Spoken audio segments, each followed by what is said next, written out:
Welcome back to News Talk. Tonight in North Charleston, South Carolina, the top candidates for the Republican presidential nomination will square off in debate. Only 7 candidates will be on the main stage this time. That's the smallest number yet. Politico reporter Shane Goldmacher joins us now with a preview. Welcome. It's good to have you here. Thanks for having me. Thanks very much for coming in. These debates are drawing a lot of interest. The ratings have been strong. Record-setting, particularly on the Republican side. And I guess the thing we can talk about right out of the gate in regard to tonight's debate in South Carolina is, while 7 is still a lot of people to have on the stage at any one time, it's going to feel a little smaller, a little more intimate, and the conversation could be shaped in part by having 7 as opposed to 10, 11, or whatever it's been up until now, because there's really been a ginormous crowd in the earliest of the debates. By having a smaller set of people, there's no question each candidate's going to get more airtime, and that's especially important for the people at the front of the pack who are trying to solidify their space. And that right now is Donald Trump, who's the person you basically have to start every conversation with this race with, and Ted Cruz. And the two of them are competing really, really closely in Iowa. And the #1 question going in this debate is, are they going to go after each other? They've basically had a detente agreement between themselves. They looked like they were going to clash in December. The last minute, Cruz lavished praise on Trump, and on the stage, Trump said, oh, he's a good guy. We'll see if that sticks up tonight. What's fueling the expectation that there may be more energy, shall we say, between Donald Trump and Ted Cruz, and then, of course, maybe some of the others as well? About a week ago, and viewers have probably heard this, Donald Trump started questioning Ted Cruz's eligibility to be president. Now, Ted Cruz was born in Canada to an American-born mother, and he says, and most legal scholars say, that makes you a natural-born American citizen and therefore eligible to be president. But it has not been fully tested in the courts, and Donald Trump has been raising this at every turn.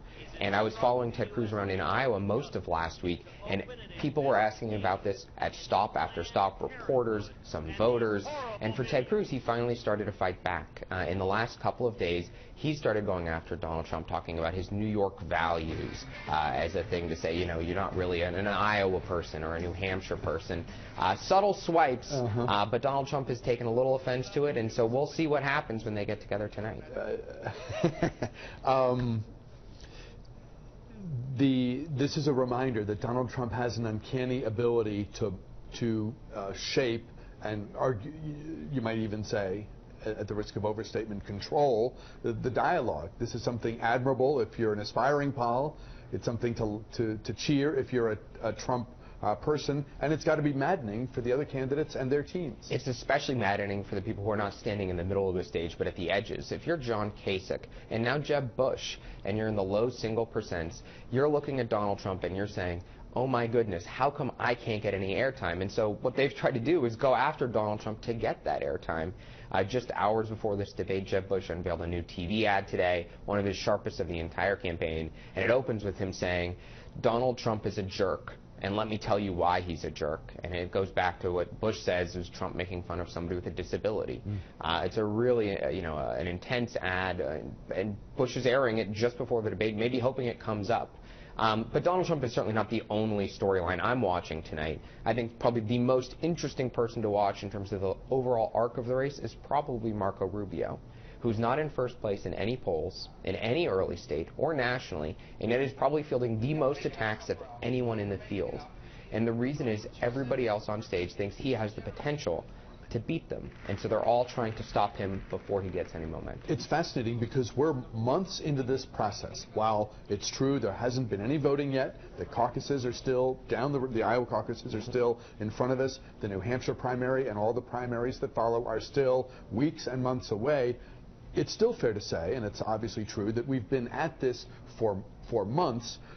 Many people expecting that Donald Trump, and maybe Ted Cruz too, would collapse under the weight of their own, some would say, extreme positions or gaffes or statements. Donald Trump has been one controversy after another, and it's only made him stronger. Right. So yet even though they haven't collapsed yet, they're still not only surviving but thriving in this high-pressure environment.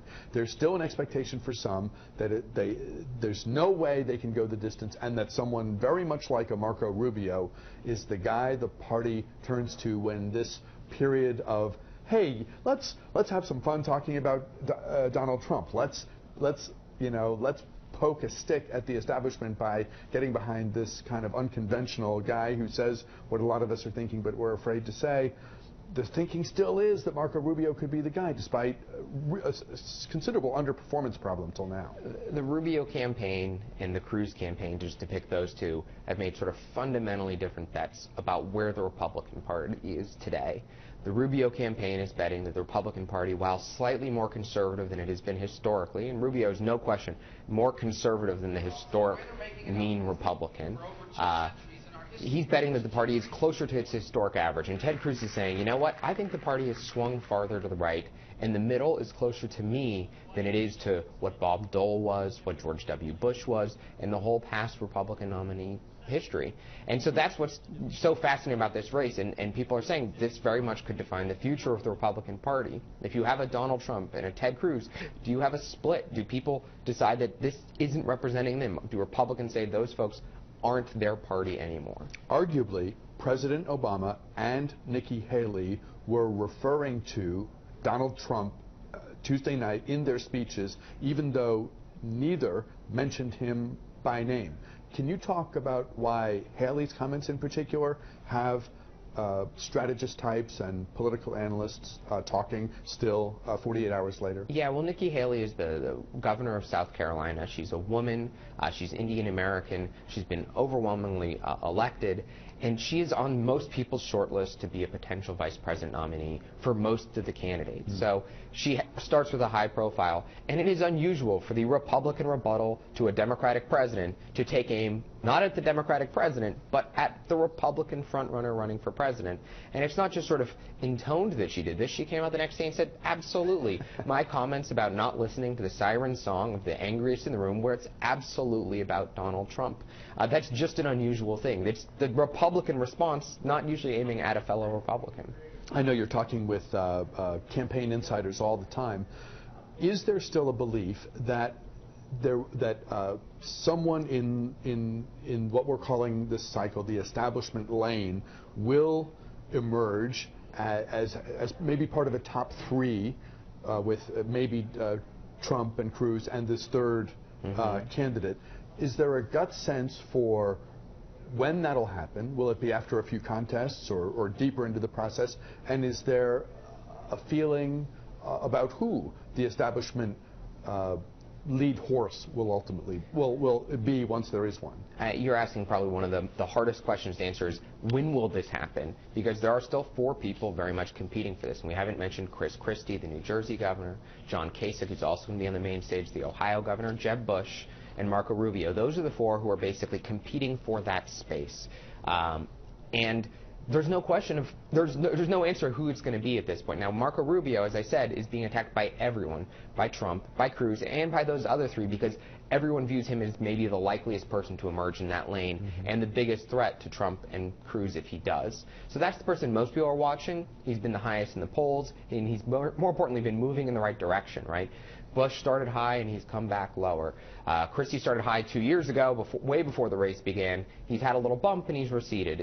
So Rubio's the person people see having momentum, but until the voters vote, if he finishes 6th in Iowa, it's a lot harder to make that case. Donald Trump is drawing huge crowds, and he is consistently generating great numbers in just about all of the polling. Is there still lingering doubt, given that so many of Trump's supporters are not people who participate in politics in a typical cycle, as to whether, particularly in Iowa, where the participation is so unique because it's this caucus situation where you have to go somewhere and be there for potentially hours, but the primaries too. Is there some lingering question about whether people who will go to a rally and have the entertainment value, if you will, of seeing and hearing Donald Trump in the flesh will necessarily translate to votes when voting time comes? Past elections have showed that gathering big crowds doesn't mean you're necessarily going to win the race. Howard Dean had enormous crowds in 2004. He didn't win in Iowa, and then his campaign collapsed. Bernie Sanders has been getting some of the biggest crowds of the year. He certainly has grassroots excitement. That doesn't mean he's going to beat Hillary Clinton. That said, in Iowa, Donald Trump probably needs, and his campaign has said, around 48,000 people they want to turn out to vote. He's probably had nearly that many people show up at his rallies all year. So the real question is, do those people go from fans to voters? And as you mentioned, the caucus is complicated. It's one time on one day. Normally you can vote all day, right? This is 7 o'clock. February, it's dark, it's cold in Iowa. I was there last weekend. There was a -32 wind chill where I was. I mean, this is not a pleasant time to go out necessarily. And so you have to not just have people who are interested in you, but excited about you. And he certainly has some excitement, but will they, people who've never voted before sometimes, come out and do this caucus process? One of the many very exciting storylines that has animated this process up until now. And of course, tonight in North Charleston, South Carolina, 7 candidates, the smallest number yet on the main stage for what I think is the 6th GOP presidential debate of this cycle. Reporter Shane Goldmacher covering the race for the White House 2016 for Politico. Thanks very much for coming by. I hope you'll come back again. Thank you. Good to be able to talk with you today. We've got for you an update on the hour's top stories and the forecast in just a moment, and then why Powerball mania has gripped the nation.